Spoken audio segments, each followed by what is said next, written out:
नमस्कार मित्रांनो, KBC all media ची स्टोरीचा हा सेकंड पार्ट मी तुमच्यासाठी घेऊन आलो आहे।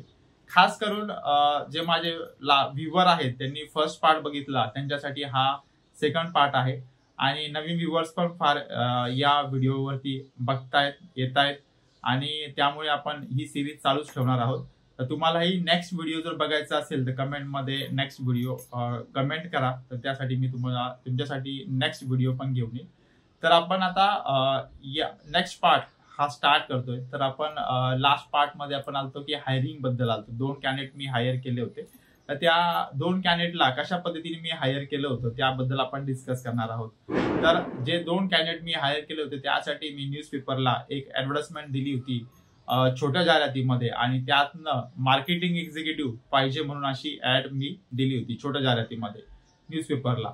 आणि त्यावेळेस त्यातनं माझ्याकडे ऑफिस नव्हतं आणि ऑफिस नसल्यामुळे कॅन्डिडेटचे जे इंटरव्ह्यू आहेत ते आपण कुठे घ्यायचे हा एक खूप मोठा प्रश्न होता त्यावेळेस। मग त्यासाठी माझी रिसेंटलीच एक व्यक्तीसोबत ओळख झाली होती, अरुण गवळी यांचे जे संपर्क कार्यालय आहे औरंगाबाद मध्ये, जिल्हा अध्यक्ष, त्यांच्यासोबत माझी ओळख झाली होती आणि मी मग त्यांना एकदा म्हणजे त्यांच्याशी मी एकदा बोललो की मला असं कामासाठी ऑफिस हवं आहे आणि त्यासाठी मला इंटरव्ह्यू घ्यायचे आहेत, थोडाफार अर्धा एक तासासाठीच हवं आहे, तर मिळेल का? तर त्यांनी मला परवानगी दिली आणि परवानगी दिल्यानंतर मी तिथे 1-2 कॅन्डिडेट्सचे मला जे इंटरव्ह्यू आले होते त्यांना मी तिथे बोलवलं। त्यापैकी 1-2 कॅन्डिडेट्स आले आणि त्यातनं एक कॅन्डिडेट जो होता तो अरुण गवळी यांचा फार फॅन होता आणि त्यांनी ते बघून त्याला फक्त पॉलिटिकल पार्टी वगैरे त्याबद्दल त्याला आकर्षण होतं, त्यामुळे तो इम्प्रेस झाला आणि त्यांनी जॉईन करण्यास रेडी झाला आणि त्यानंतर आम्ही मार्केटिंगसाठी स्टार्ट केलं।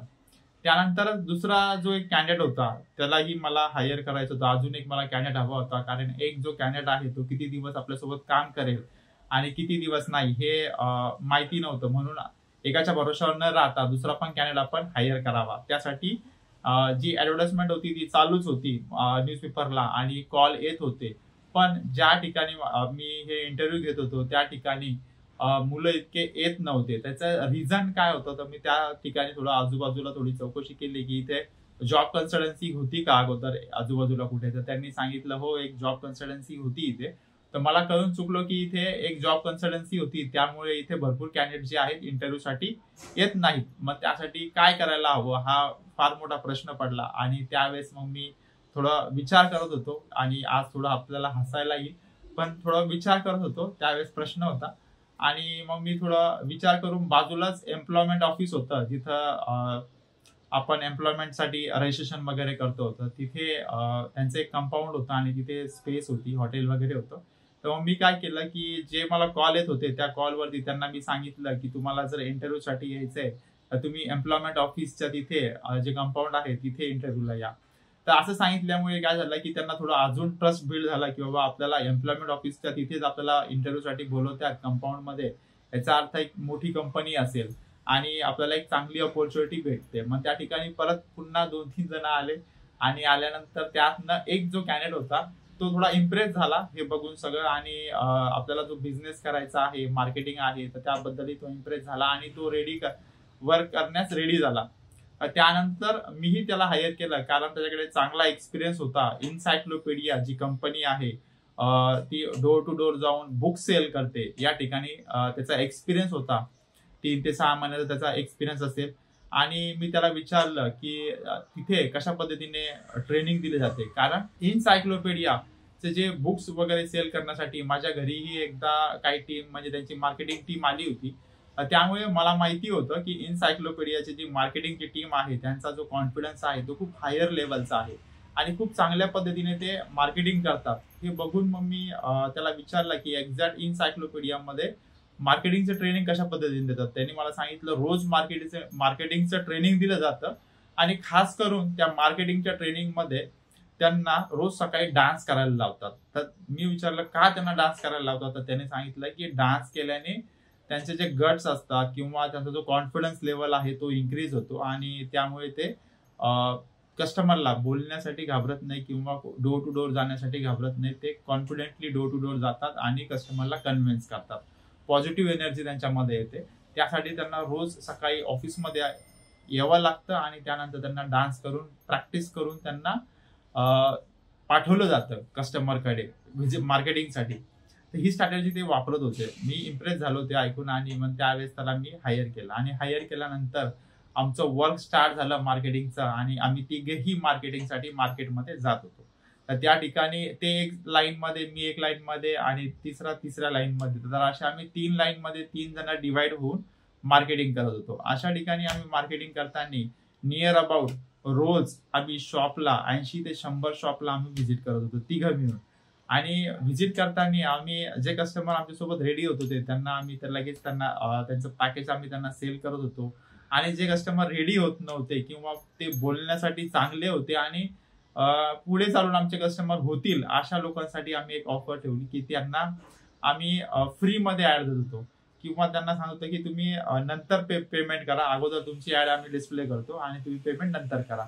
असं केल्यामुळे काय झालं की त्यांची ऍडव्हर्टाइजमेंट आम्ही घेतल्यामुळे लोकांना, दुसऱ्या कस्टमरला वाटत होतं की हा यांच्यावरती यांना ऍड दिली आहे म्हणून आपणही यांना ऍड दिली पाहिजे. म्हणून ते नवीन कस्टमर आमच्यावरती ट्रस्ट ठेवत होते कारण आमच्यासोबत काही क्लायंट बेस होता. मग त्यामुळे आम्हाला नवीन अजून कस्टमर भेटण्यासाठी सपोर्ट झाला. पण आम्ही त्यांनाच ऑफर देत होतो की जे बोलण्यासाठी चांगले होते आणि ते आम्हाला फ्युचरमध्ये पे करू शकतात या गोष्टीसाठी. अशाच कस्टमरची ऍडव्हर्टाइजमेंट टाकण्यासाठी आम्ही रेडी होत होतो आणि लगेच त्यांचं काम आम्ही स्टार्ट करत होतो. तर अशा पद्धतीने आम्ही काम पुढे नेलं. त्यानंतर अशी मार्केटिंग करतानाच आम्हाला अजून एक पर्सन भेटले की त्यांनी मला फार मदत केली आणि त्यांचं एक ऑफिस होतं नागेश्वरवाडीमध्ये. त्यांचं 2000 स्क्वेअर फूटचा क्लासेस होतं आणि मोठं ऑफिस होतं त्यांचं. त्या ठिकाणी त्यांच्याकडे स्पेस होता आणि त्या स्पेसमध्ये ते जास्त युज करत नव्हते त्या स्पेसचा.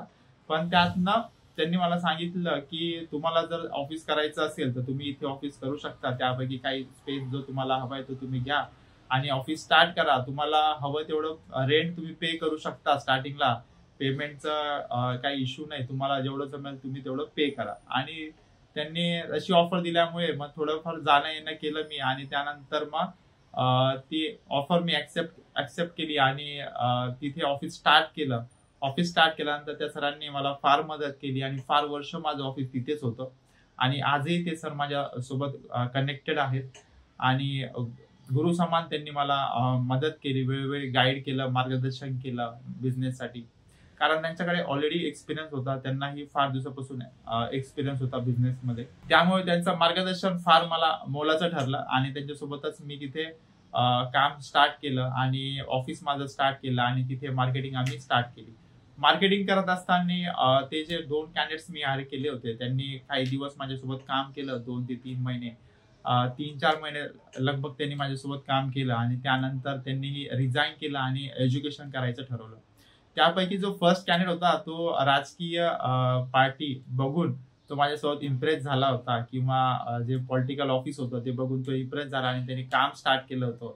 तो आज दिल्लीमध्ये एका न्यूजपेपर एजन्सीमध्ये तो काम करतो आणि तिथे पॉलिटिकल पार्टीचं अनालिसिस करतो तो.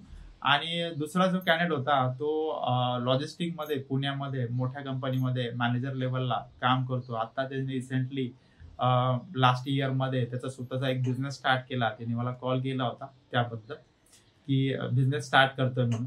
तर त्यांनी नंतर पुढे एज्युकेशन करून ही सगळी ऑपॉर्च्युनिटी त्यांचं फ्युचर त्यांनी घडवलं. त्यानंतर पुढील काही दिवस मग मी पुन्हा तिथे काही वर्ष एकटाच काम केलं. जे माझ्याकडे एक्झिस्टिंग क्लायंट होते त्यांच्यासोबत काम केलं.